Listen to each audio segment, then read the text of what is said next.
What's up, everybody? I'm Richard. And I'm Shawn. And we are speaking the language of bromance. Shawn. Bro, bants, bro, mance, bro, bants, bro. Why are we doing Mission Impossible? I don't know, Richard. Do you have any impossible missions that are on your mind that you want to talk about? I do, but it's funny because you're on Skype and you were when you were doing that, like you were kind of like jiggling your head a little bit, and while you were jiggling your head, like it was skipping a little, so you were kind of like Max Headroom. You were like, it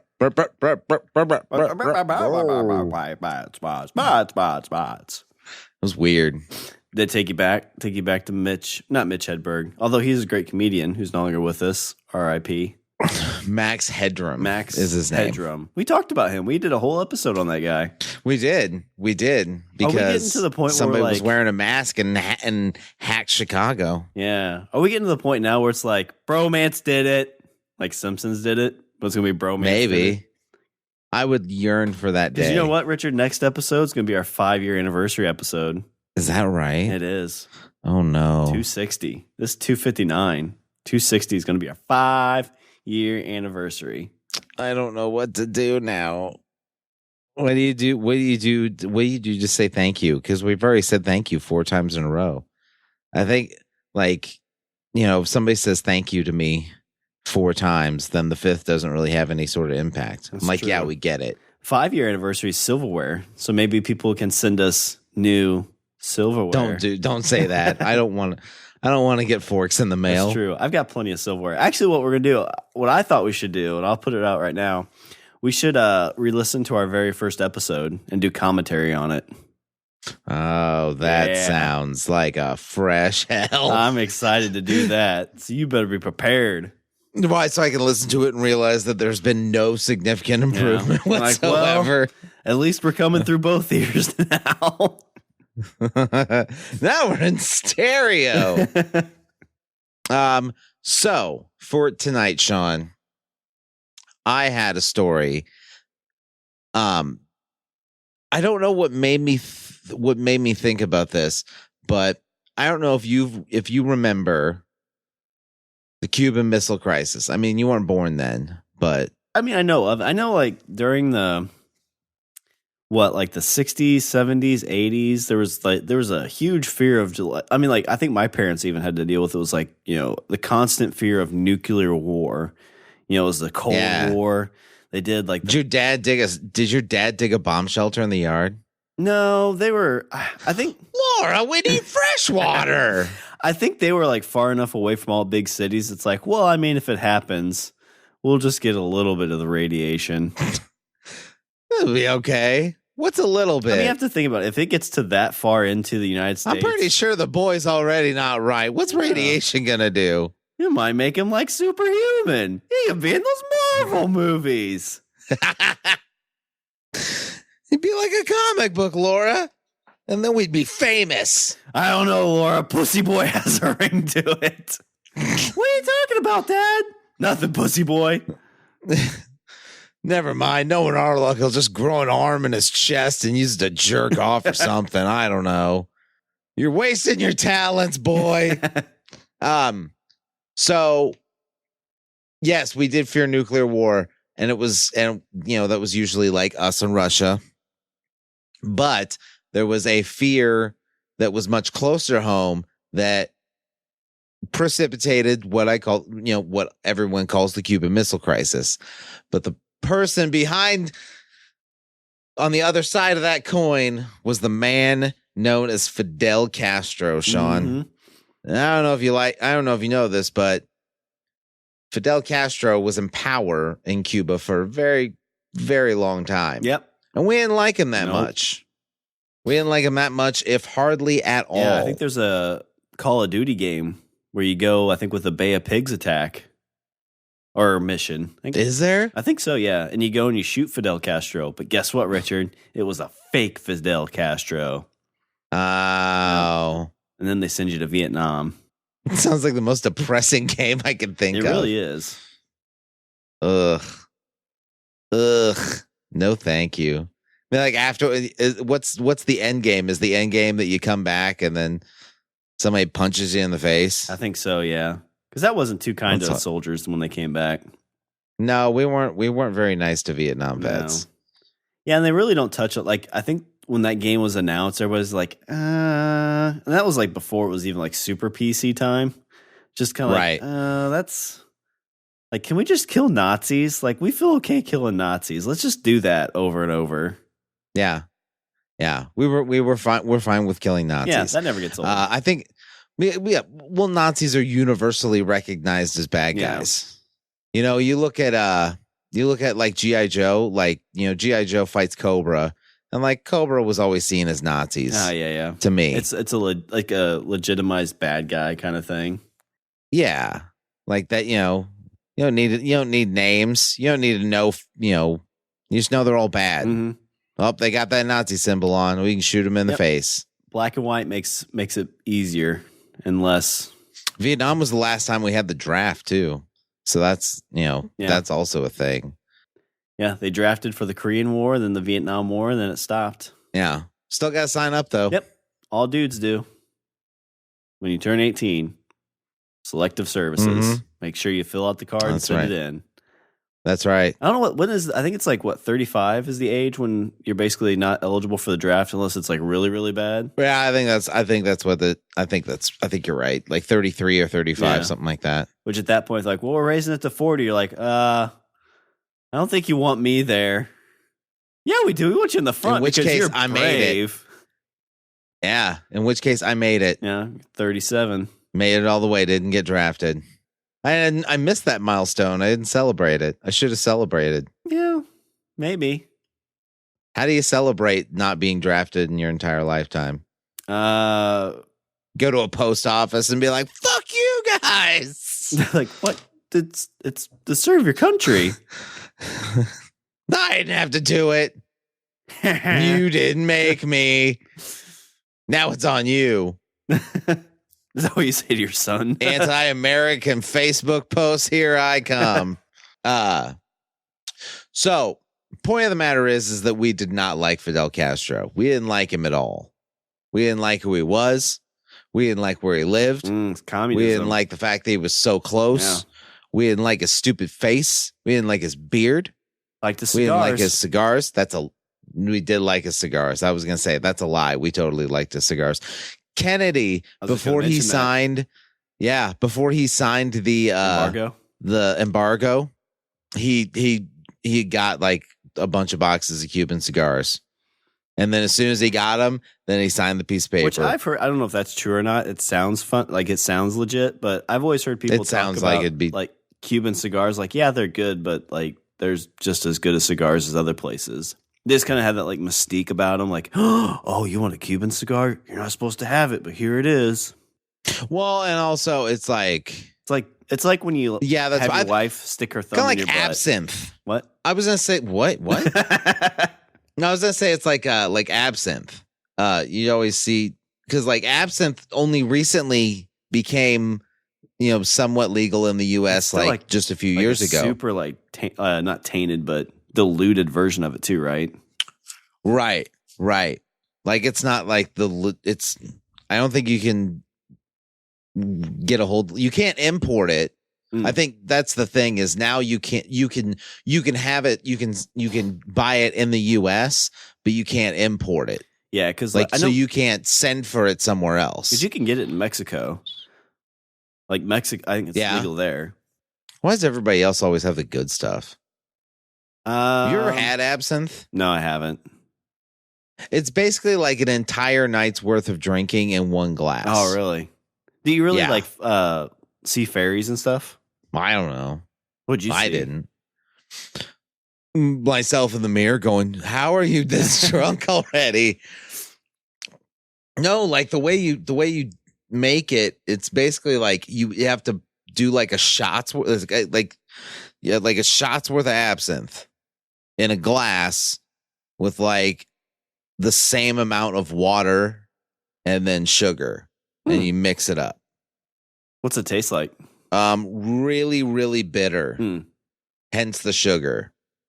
So But basically, like, one glass is the equivalent to like 10 shots. I would say. Do you get like the hangover feel and stuff too, or not as bad? That's good. Because you're only drinking a little bit. So like if I did one shot, I'd be like, I'm not feeling it. Oh, Richard, why do I hate myself?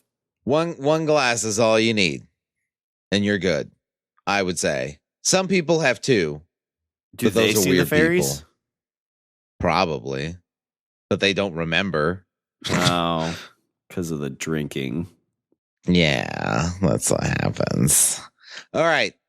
So, like I said, we didn't like Castro. We didn't like Castro at all. So what we decided to do, and by us, I mean our CIA, we decided we're going to take him out. We're killing Castro. Spoilers, that didn't work because, as we all know, Castro died. When did he die, Richard? He died in 2016, Shawn. So in the end, from old age. Long game. Yeah, that was how many times did you say we're trying this? They tried it? Well, we tried it a bunch, but I'm going to give you a list of 7 of the weirdest attempts. I bet number 8 was like, let's just let old age get to him. He'll die at some point from cancer or herpes or choking on a peanut. I don't know if he might have had cancer because he smoked a fuck ton of cigars. Yeah, so he might have had cancer. I don't know what he died from because he died and nobody really even announced it for a while, right? Like everyone's like, did he die? They're like, I think people weren't sure. They're like, did he actually do it? Did he actually die? I don't know. Did he? Like he was 90 years old. He was 89 or 90. I actually don't know which, but he was, let's say 90. He'd been dead for like 10 years and nobody knew about it. Cause of death was not disclosed. Well, I mean, it's kind of like, I wonder if it was a situation like Stalin. Did you ever hear the story about how Stalin died?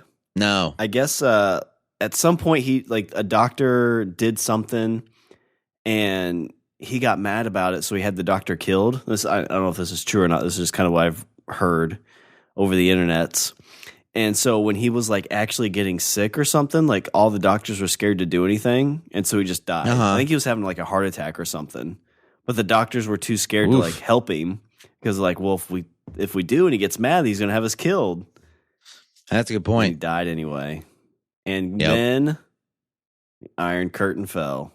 Yep, and now that's why Stalin's ghost haunts Scooby Doo. Yep. Castro's cremated, so couldn't even figure out the cause of death, even if you wanted to now. Well, I mean, you could put all the pieces back together. So what you're saying is we got him? Yeah, maybe.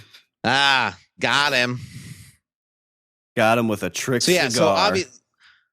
So like I said, spoilers, none of these actually worked, but I thought it would be interesting to go over 7 of the weirdest attempts to try to kill Castro. And are these Now this is over the course of so let's see, we'll say probably the 50s through the 90s. It probably stopped after Russia he retired fell, right?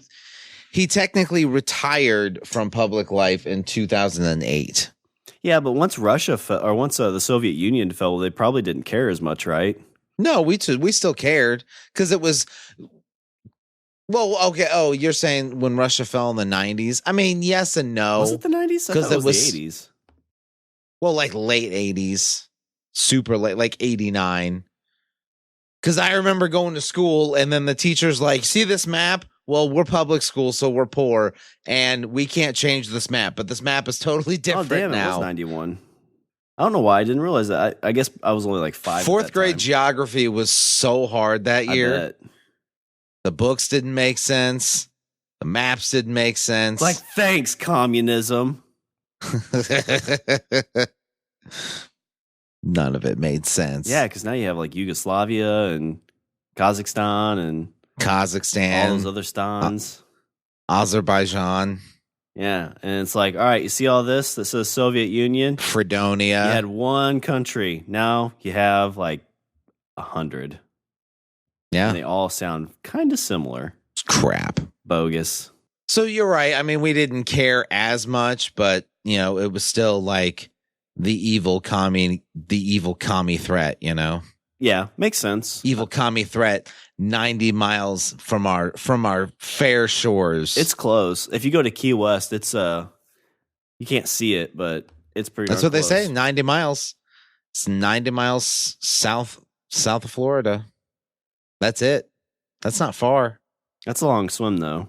But yeah, I mean, that's where most people show up. Although they show up in Miami a lot too. Yeah. Well, because that's the closest large city. All right, Shawn. So a lot of people know about the first one. Miles. You're feeding lies. It's a lot further than 90 miles.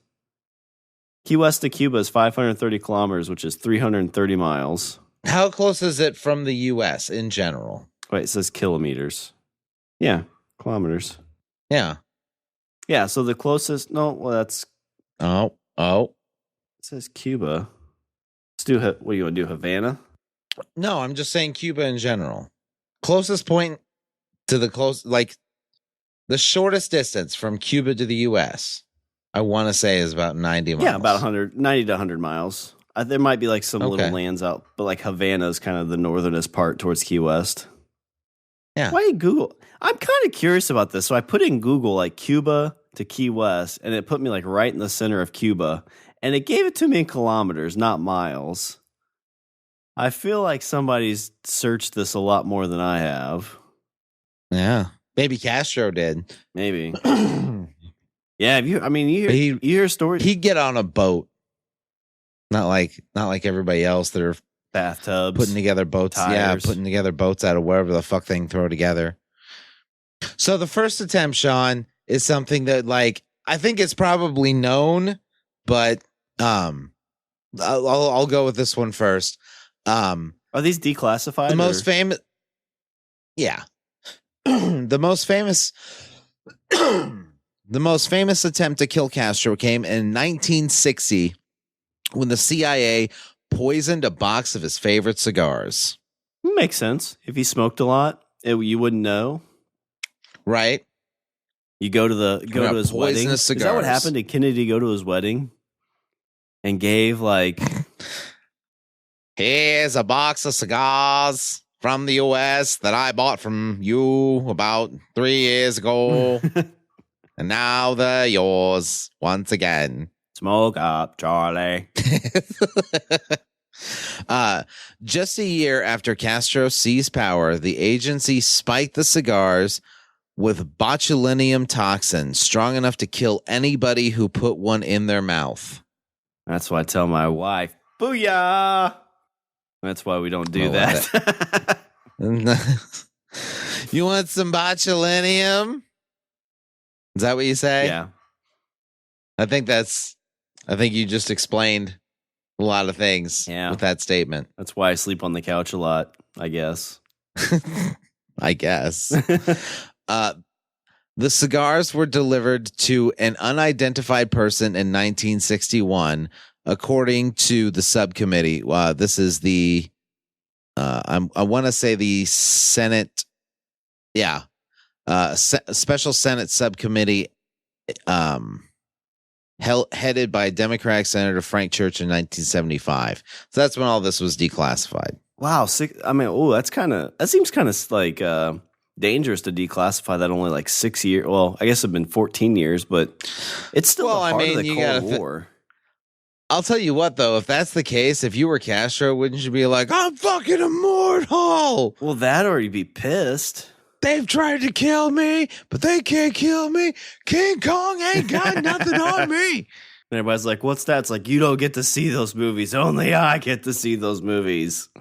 Wasn't he a fan of American cinema? Oh, here we go. So according to Castro's former Secret Service chief, he survived no fewer than 634 attempts on his life. Damn.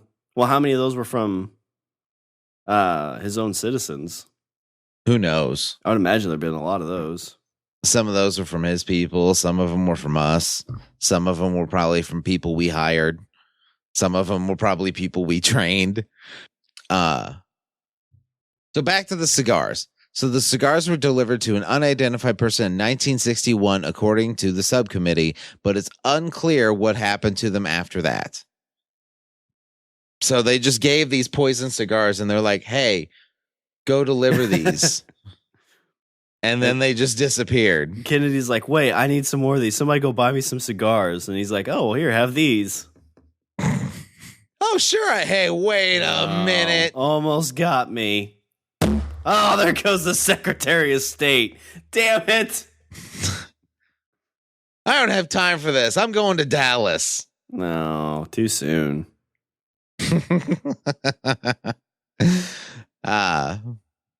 So this maybe that box of cigars is still out there, or maybe the guy they gave them to was an idiot and didn't realize they were poisoned and tried to smoke one, and then he died. I imagine like it was, and then the cigars never got there. Some dude had them on like the beaches of Florida. It was like selling them.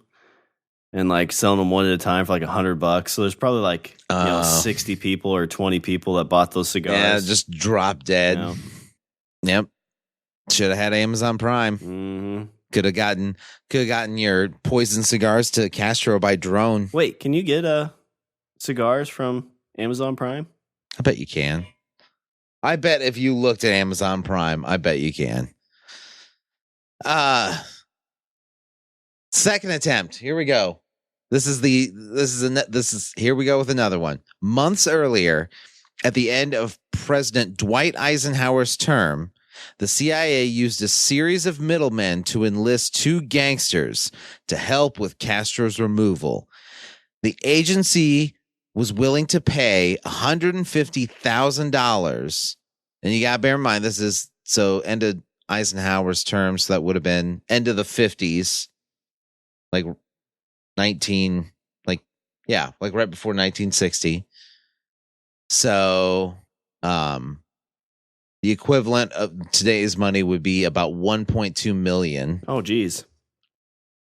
So the agency was willing to pay, in today's money, 1.2 million. These mobsters were Sam Giancana, the boss of the Chicago mob, and Santos Travacant, head of the mob's Cuban operations. Both of them were members of the FBI's 10 most wanted list. Giancana suggested that poison pills were more reliable than guns, so the CIA provided 6 pills of high lethal content. That's all it says when it's in it. It just, in quotes, it says high lethal content. Kryptonite. That's what it was, Richard.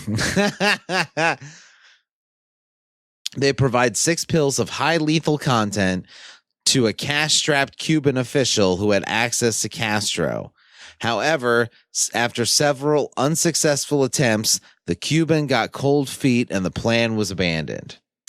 Well, it would be scary to go all the way down there and have to deal with that. Right? Because, it was a bunch of cases of him, like, with a pill in his hand, and he's, like, reaching over to put it in a drink, and he's like, what are you doing? And the guy's like, oh, nothing. I was... Porque? You want me to freshen up that drink for you? You look like you need more ice in there. Oh, it's so hot. So hot. Why don't you drink this drink? I was going to say, you drink this. Well, you just have to pull the Princess Bride on that one. They're big on the poison. They're liking the poison. I didn't realize poison was such a big thing. Yeah, I mean, you always feel like that's kind of a cliche from, the Bonds and all that kind of stuff. But I guess apparently, it was a big thing in the 60s and 70s. I wonder if because it was less traceable. So, like, if it got through, it would maybe they watched Bond movies and they were like, you know what? That's not a bad idea. We just had a bunch of this poison just laying around. We've got all these bottles with those X's on it with the cross and bones. Like, we should use that. Like, is there an expiration date on that? I just don't understand why apparently the CIA is like Elmer Fudd trying to fucking kill Bugs Bunny. Like, putting poison in carrots and... Yeah, do they really laying the carrots out? I know that they always talk about trying to do that, but did they give a specific reason why? I mean, I know they were trying to upset the Cuban, socialist government and get a landmass at the Soviet Union. Wasn't socialist, Shawn. Cuba was a communist government. Did I say socialist? I meant communist. Yeah, it's communist. But, are you asking why they wanted him dead so bad? Yeah, I know. There's like obviously they had ties to Russia or Soviet Union. At this point. Well, during the Cold War, it was the whole like. Oh, he's communist and commies in Russia and blah, blah, blah. And then once that kind of fell by the wayside, I think I honestly I don't really know at that point. Like now, we still have a pretty much an embargo with Cuba. It's not as bad as it was, say, 20 years ago or 30 years ago, but it's still there. Like I think we can now travel pretty freely to Cuba. Yeah. Like back and forth. It's weird though. Like I've seen shows and stuff on Cuba, and like it seems like you go there and it's like, it's this island, kind of like island paradise, and it's like it looks nice and everything, but like all the cars are from like from the 1960s. Yeah, didn't they buy like the plans to one? That's like all they make is whatever. Because that's what they have. And a lot of it is the case of like these cars have actually been around since the 60s. They've just been, fixing them and repairing them and keeping them in working order because they can't get new cars because of the embargo. And they don't make so people can't buy cars. Yeah, they don't make any, and they can't buy cars and import them. So they're all just they're all driving, like all their cars look like they're out of the 1960s. It's crazy. So Kennedy bought cigars and they bought cars. I guess. But yeah, why are we like Elmer Fudd trying to kill Bugs Bunny? Like the CIA is like wearing the fucking hunter's hat and they're like, be very quiet. I'm hunting Castro. I think back then too, you'd want it to be quiet. So if it did happen, you wouldn't want to bring attention to it. Not our fault. Exactly. Is Bugs Bunny the Fidel Castro of the cartoon universe? Maybe. I mean, if he survived like 600 attempts on him, probably. That's a good point. You know who's the Fidel Castro of the cartoon universe? It's got to be the Roadrunner. Yeah. Which means that the CIA is Wile E. Coyote. So what you want to be is in this instance, you want to be the Acme Company and just collect cash. Okay, so attempt number 3 is simply called the painted seashell. So undeterred, the CIA tried an even more elaborate plan in 1963. Intelligence officials thought that they could use Castro's love of scuba diving to topple him. Oh, I think I've heard of this one. They planned to hide explosives inside a large seashell and paint it with exotic colors to lure the attention of the ocean-loving communists. Like many others, this idea was discarded as impractical, according to the committee's report. So they really are like Wile E. Coyote. They're like stuffing dynamite inside a seashell. But at least it's smart. They're like, hey, what are you doing? It's like, we're stuffing seashells with bombs to get Castro. It's like, that's stupid. Yeah, you're right. That is kind of dumb. I just imagine a guy like a scuba diver, and he's got like CIA print on the front of his wetsuit, and he's like laying a seashell there, and then he's like tiptoeing away, like with like cable behind him, and he's sitting in a boat with a detonator. He's sitting there with a lighter, going underwater, trying to light it. It's like, oh, we didn't think about that. How are we supposed to light the fuse underwater? Oh, foiled again. We fucked up the plan. Let's go back to the drawing board, boys. Anvils. Anybody got any ideas for these fire anvils? Underwater. Should have thought of that. Somebody make a note of that. And that's how we got underwater bottle rockets. Yeah. So okay. So attempt number 4. So that one technically wasn't an attempt. It was just an idea, right? I guess so, because it's saying that it was discarded as impractical. The test in the pool. So they were probably like you said, they were probably like, wait a minute, can't light the fuse underwater. Well, what if we put a missile down there? Well, that's stupid. I like your enthusiasm, Steve, but that was a stupid fucking idea. Here, smoke one of these cigars. Ooh, Cubans. Okay, that was a really good cigar, Thud. What do we do? Now, see, why couldn't he do that? So apparently they're like, okay, you know what, guys? No more poison. We're done with poison. Poison's stupid. You know what's in now? You know what the in thing now is? Explosives. I just watched this documentary on fucking on television. They had this wolf that was chasing down a bird, and he used explosives, and he didn't get him, but he was super close. Only thing we have to worry about is those anvils. If you see any anvil, Yep. Also, if we're walking off a cliff, we don't look down. Don't look down. I learned that. Watch. I'm gonna get on this table. Pro tip, guys. I'm gonna thud. Ow! I look down. Damn it. That was my fault. That was my fault. You all saw it. I don't know where my head's at today. I'm under a lot of pressure right now. It's been like 10 years. I still haven't killed Castro. Okay, so here's what I'm thinking. We paint a tunnel. And then, I got this idea from some documentary I saw on TV. So we're at number 4 now. This is 4 of 7, Shawn. So we're halfway there. We're at the halfway point. The same year, so 1963, the same year, the CIA planned to contaminate one of Castro's diving suits with a fungus that would produce a chronic and debilitating skin disease. I feel like if you're getting that close to a scuba gear, like, why couldn't you just shoot him in the face? Like, hey, what are you doing with that old moldy bread? Nothing, Mr. Castro. Why are you rubbing mushrooms on the inside of my scuba suit? It keeps it fresh. Oh, that makes sense. Why are you putting A on the inside of your suit? I did mine earlier. Well, that's good. Yours has had time to settle. Let me wear your suit. You wear my suit. Sharks. I'm scared of sharks, sir. You're my instructor. How are you scared of sharks? I just saw this documentary about a big shark that was terrorizing people on this island. It was crazy. The mayor was an asshole. The sheriff was the only one that had any gumption. Mayor wasn't like you, though, sir. No, he was an asshole. Not like you. You're like this guy. You're like this other guy that was in the movie or documentary where he'd sail on a boat and he sang songs and everybody liked him.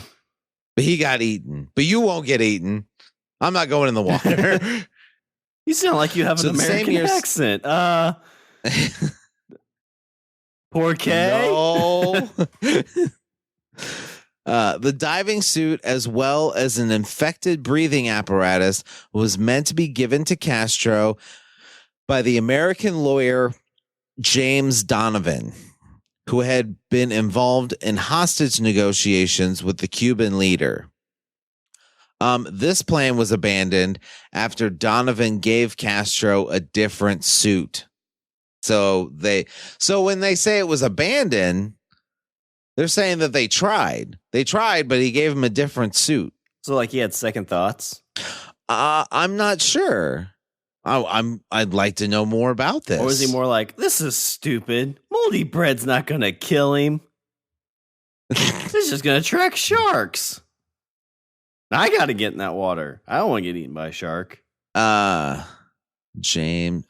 Oh, what was that movie? Apparently there's a movie called Bridge of Spies that has a character based on him in it, also named James Donovan. Tom Hanks played him. Well, Tom Hanks apparently played. Tom Hanks apparently played James Donovan. Because Tom Hanks plays is like a lawyer in some movie where he tries to get somebody from East Germany. Yeah, Bridge of Spies. Bridge of Spies is apparently the movie. Oh, they didn't. But I don't know if that's the same. That can't be the same guy, right? I don't know, because I think they mentioned that he did some stuff he did negotiate with Cuba, like at the end credits, but I don't remember them saying anything about he was part of the maybe it wasn't released yet. Oh my God, did Tom Hanks try to kill Castro? It was the same guy. In 1962, Donovan was contacted by Cuban exile, asked him to support the negotiations to free 1,113 of the failed prisoners of the failed Bay of Pigs invasion. Donovan offered pro bono legal services for the Cuban Family's Committee of Prisoners' Relatives. A few months later, he traveled to Cuba and managed to create confidence with Castro, who pleased Donovan who was pleased Donovan brought his own teenage son with him. December 21st, 1962, Castro and Donovan signed an agreement to exchange all the prisoners for $53 million in food and medicine, sourced from private donations and from companies expecting tax concessions. Donovan had the idea to exchange the prisoners for medicine after he found that the Cuban medicine didn't help him with his own bursitis. By the end of negotiations, Donovan secured the release of 9,703 men, women, and children from Cuban detention. So there you go. So that's why it didn't work. You're trying to make the nicest guy in Hollywood kill somebody, like nefariously. That's not going to work. Yeah. I mean, like, hey, Tom Hanks, give Castro this moldy diving suit. It's like, not going to do it. The plan was abandoned after Donovan gave Castro a different suit. Richard Helms, who would become CIA director, later called the plan cockeyed and said that the suit never left. He said the suit never left the laboratory. So basically, he just got a free trip to Cuba. He's like, those Cuban sandwiches? Like, I can't say no. Ham, provolone cheese, or is it Swiss cheese? Mustard. Pulled pork. Oh, love a Cubano. Yeah, good sandwich. Oh, good sandwich. That's the bestest. I'm hungry. Number 5 is called The Deadly Lover. Did they send Tom Hanks down in a bikini? Hey, Mr. Castro. Hey, sailor. And then Castro does that Castro does that like bug-eyed thing, and then his tongue rolls out, and he's like, "Arrgh, arrgh." Cartoons were inappropriate. Yeah, they were. If many of these attempts have the air of a hammy James Bond film, Martina Lorenz was Castro's femme fatale. Lorenz told Vanity Fair in 1993 that while she was Castro's lover in late 1959, she was recruited as a contact agent for the CIA and tasked with assassinating the Cuban leader. I'd like to hear about all the crazy stuff she did with Castro. Right? She was given 2 botulism toxin pills to drop in Castro's drink.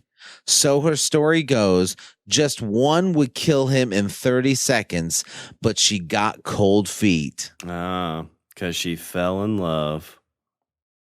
I knew the minute I saw the outline of Havana, I couldn't do it, she told Vanity Fair, describing her emotions on landing in the Cuban capital.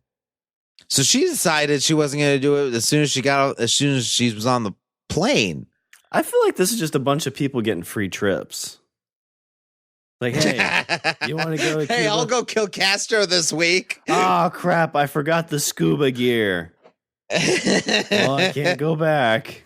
It'd look weird. That's a good point. Like, that's the retirement plan. I'm like, I'm going to go kill Castro. I'm 65. Just go down there and become a Cuban. Yeah. Not bad. Hang out, wear a hat. Would a U.S. currency work down there? I don't know how they'd exchange it if there's a... Yeah, I don't know. I'm sure probably. It works somehow. Yeah, money's money. Even if she had wanted to kill him, she had botched the job because she stashed the pills in a cold cream jar that made them gunky and unusable.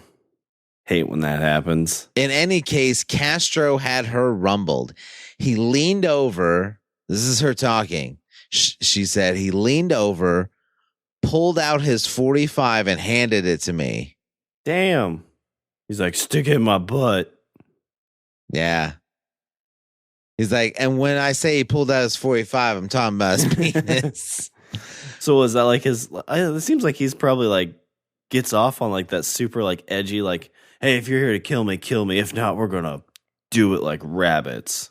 Oh my God, Shawn. Okay.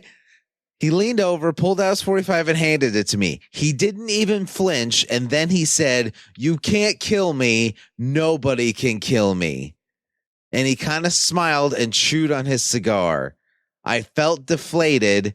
He was so sure of me. He just grabbed me and then we made love. Damn. That's exactly what you just said. Yeah. Richard, if I tried to play that out in real life, I'd, slide over my piece and be like, "Hey, you can't kill me. Nothing can bang. If you want to shoot me, go ahead and Ow! Ow! Go to the doctor. I'm dying. Ow! And you're our leader. Why did you do that? Her story isn't as ironclad as the details uncovered by the church committee, but given the CIA's track record, it seems far from implausible. So, well, she's telling lies. No, I didn't. I got bite marks to prove it. He let me keep the gun too. Another CIA attempt that was straight out of James Bond was its plan to kill Castro using a hypodermic needle concealed within a pen. So now we're going to gadgets. Ooh, we're still on the poison. We're like, okay, the explosives thing, bad idea. Realize you can't light a fuse underwater. We're going back to poison. Back to poison, boys. What you do? We're Elmer Fudding this shit. Ask him for an autograph and then you stick him with the pointy end. The needle would be so fine that the victim would not notice its insertion, according to the church committee. If I had a nickel every time I heard that. Its report said the needle was to be rigged with poison and injected into Castro by a highly placed Cuban official who was in discussions with the CIA. So they're saying like they have a dude on the inside and they're going to give him this pen. And he's going to be the one to do it. I figure the communication in that time frame too would just be super difficult. Right? Like best case scenarios, phone calls, but the phones are probably being tapped. So like you're talking letters you got to burn and secret decoder rings to figure out what they mean. Oh my God, that sounds so fucking cool. However, the Cuban official did not think much of the device and complained that surely the CIA could come up with something more sophisticated than that, according to the committee's report. You want me to use this shit? That one guy got a scuba gear. I got this. Yeah. What do you give me? You give me a pen? I'm supposed to kill him with a pen? The pen's mightier than the pen's not mightier than the sword. Here, have a cigar. If you pull out a sword and I pull out a pen, I'm gonna get stabbed in the throat. You do realize that's a metaphor, right, Steve? What's a metaphor? The official also suffered from bad timing. He was offered the pen on November 22nd, 1963, which was the date of John F. Kennedy's assassination. The event saw the agency withdraw its support of the attempt on Castro's life, and the official never took the pen to Cuba. So it's another one that they didn't really follow through all the way. Yeah, they didn't follow through on it, mainly because the day that they were like, okay, here's this pen, they were like, oh shit, we got other things going on. Boss just tried to eat a cigar and then he said he was going to Dallas. Bad things happened in Dallas. Yeah, is that the conspiracy theory you want to start talking about? Whether the CIA, that's what happened. The CIA killed Kennedy because Kennedy accidentally smoked one of those poison cigars. Oh. And the CIA didn't want to get hiding hiding their trail. They didn't want to They didn't want to get blamed because they accidentally left those cigars laying around. And now Like, oh shit, we got to cover our tracks. That's a tough one to, you get to your next job interview and it says, "Oh, I see you work for the CIA, but you're abruptly fired. What happened there?" I don't want to talk about it. Confidential. It's classified. I tell you. I heard something about cigars. No, you didn't. I tell you, but then I'd have to Here, hold this pen. Stab, stab, stab. The last attempt, Shawn, which I think is the coolest in my opinion. Not all of the attempts were on Castro's life. America's intelligence services initially tried other methods to undermine the public leader's image as a charismatic strongman. Okay. In 1960, the CIA planned to sabotage one of Castro's speeches by spraying his broadcasting studio with a chemical that would make him suffer similar hallucinations to LSD. I'm here today to talk to you about the state of Cuba. There's fucking dragons everywhere. Fucking dragons. Pulls out his gun. Juicy. Now that I have won Cuba, I shall win the Game of Thrones. Did you see the size of that chicken? Running around the streets, shooting in the air. Do do do do do do do do do. He's got his roll. He goes. I am Fidel Castro of Cuba. Of House Cuba. Boom, Breaker of Cubans, cigars. No, smoker of cigars. Other plots included sprinkling the dictator's cigars with a chemical that would disorient him, hoping he would smoke one before delivering one of his marathon oratory performances. But why? I mean, if they get to that point, why aren't they poisoning him? Or again, why aren't they? I feel like this is. Yeah, if they're getting cigars to him that are gonna make him like trip out, then they might as well give him cigars that'll kill him. Yeah. Do you think this is like a job? Like it was like a side committee of the CIA. They said, "Hey, wouldn't it be funny, like if we assassinated Fidel Castro and freed Cuba, like just talking." Well, out. how would you like to feel?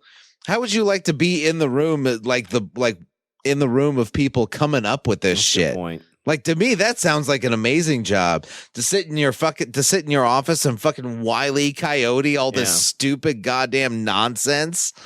Well, yeah. I mean, once somebody busts out, like, what if we just paint some shells and put bombs in there?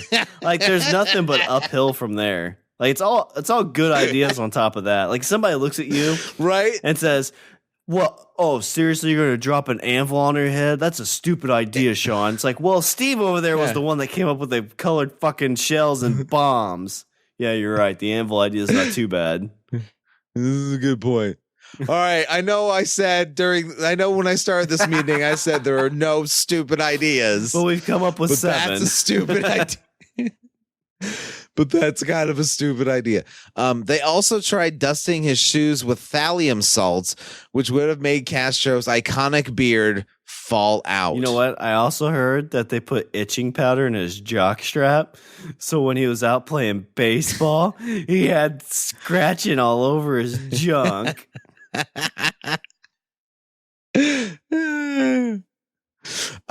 Like hundreds of other plots against Castro, all failed. The LSD-like substance was abandoned because it was too unstable. The cigars were never smoked, and Castro canceled the overseas trip that would have given Spooks the opportunity to dust his shoes.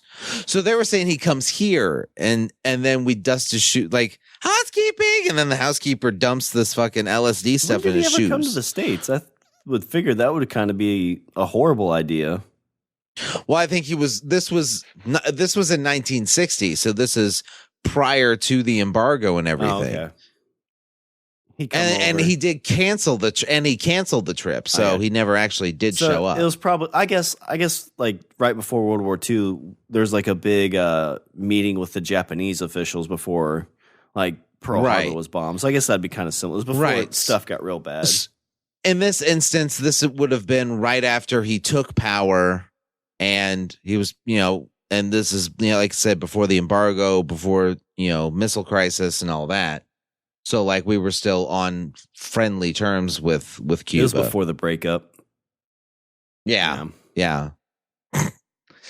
Fucking dragons everywhere.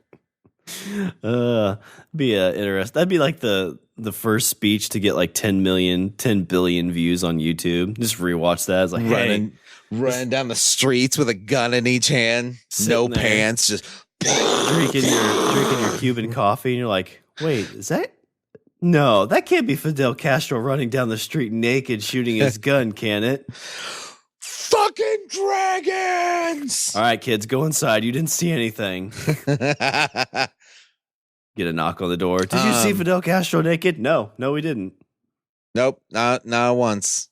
But if we did, he had a magnificent penis. You hear that, wiretaps? Magnificent. Magnum. So there you go, Shawn. More That's like 7 for my massive wang. That's 7 attempts. The CIA's most bizarre assassination attempts. Well, interesting. Well, I guess as we're tidying this up, Richard, do you have any Richard's closing thoughts on this very historic episode on Fidel Castro? I mean, apparently you can't kill. The only thing that can. Castro escaped a lot of things, but one thing he didn't escape was Father Time. Yeah, comes after us all, doesn't it? Yeah. All right, well, let me do a little bit of housekeeping. I got some bottles I got to move around. I got some scuba gear I need to clean up, and I got some seashells that just like showed up randomly I need to clean. They're really colorful. Don't touch them!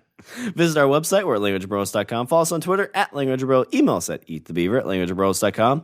Like us on Facebook. And remember, we are part of the Pod Bros Network. The podcast network that has suffered many different assassination attempts and has thwarted them all. Yeah, we've only failed all of them. All right, well, is there anything before I close her out?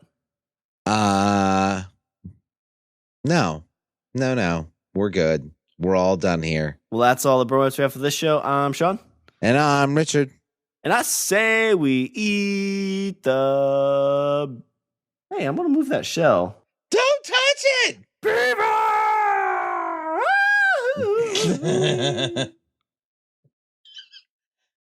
That's goofy.